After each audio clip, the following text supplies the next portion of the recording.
Fera, você consegue levantar um carro? Ah, vá, professor, não acredito não. Que pergunta, né, bicho? Eu consigo levantar um carro? Claro que não, professor. Lógico que eu não consigo. Mas deixa eu te contar um segredo. Depois da aula de hoje você vai conseguir. Chega comigo.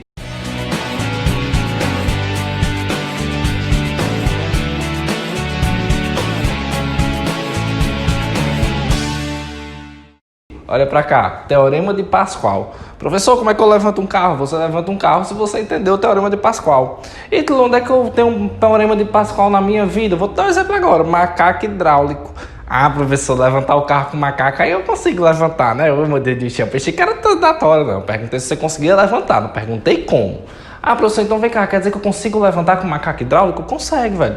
Macaco hidráulico, ele serve para isso. Ei, professor, vem cá, vai. Quem é que explica o macaco hidráulico? Teorema de Pascal. Ítalo, vem cá. Olha o que eu vou te falar aqui agora, vai. Você vai até anotar a observação aí para você não perder, viu? Se liga o que eu vou te dizer. Olha só, aqui é o funk do Itinho.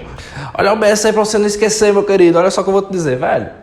Pensa comigo, que essa hidráulica bem aqui, ela tá cheia de água, tranquilo? Se eu empurro essa parte aqui para baixo, é lógico e evidente que essa água aqui vai querer vir mais para cá e isso vai gerar uma pressão do outro lado que vai fazer com que esse outro lado suba. Professor, que legal, doido, faz sentido. Pois é, velho. Quando de um lado eu desço, do outro lado eu também vai fazer com que eu suba, né, professor? Ei, deixa eu te falar uma coisa, vai. O volume deslocado do lado de cá, professor, sei lá, desloquei 300 ml de volume, seja de água, de ar, lá do outro lado vai fazer com que suba 300 ml. Eita, professor, que doideira! Pois é, doido. E quem é que fala isso? Faz o Teorema de Pascal. Professor, como é que eu explico isso melhor? Ele fala assim, ó. Quando você gera uma pressão num fluido, certo? Num recipiente fechado, por exemplo, quando você gera a pressão de um lado, essa pressão vai ser integralmente distribuída para todos os outros pontos desse fluido.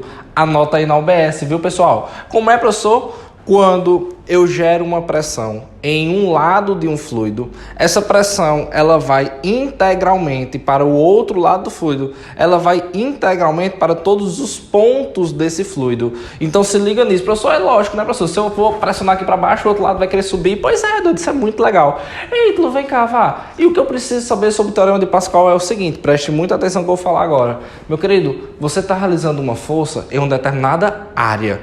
Você vai gerar uma pressão e vai fazer com que isso se desloque 300 ml, por exemplo.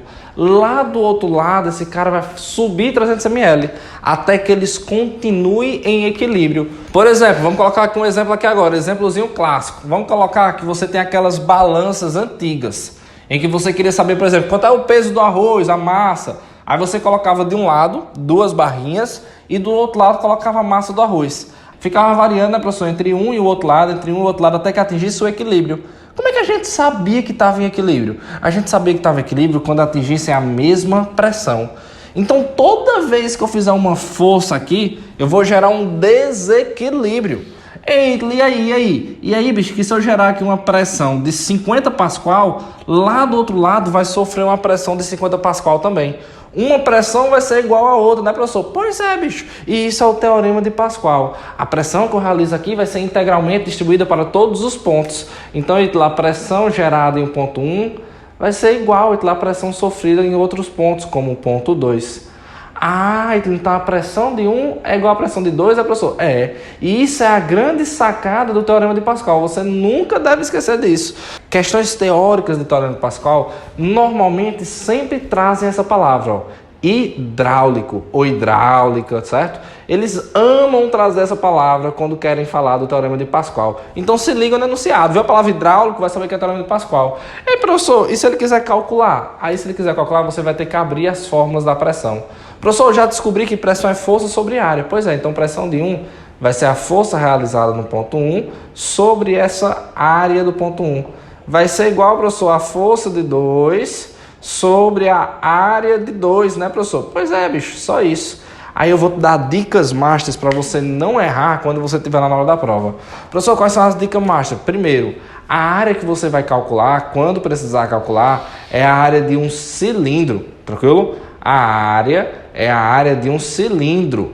É, professor, por quê? Porque a gente sempre vai usar o cilindro, quando a gente está falando de prensa hidráulica, macaco hidráulico e tudo mais. Além disso, eu vou até botar uma observação lá na frente para você, falando sobre a bomba hidráulica, né? Bomba hidráulica que é utilizada nos poços d'água, os poços artesanais, tranquilo? A área do cilindro, professor, ela é calculada como, hein? A área do cilindro, ela é calculada, professor, como sendo π vezes o raio ao quadrado, tranquilo? Então se liga dessa área desse cilindro.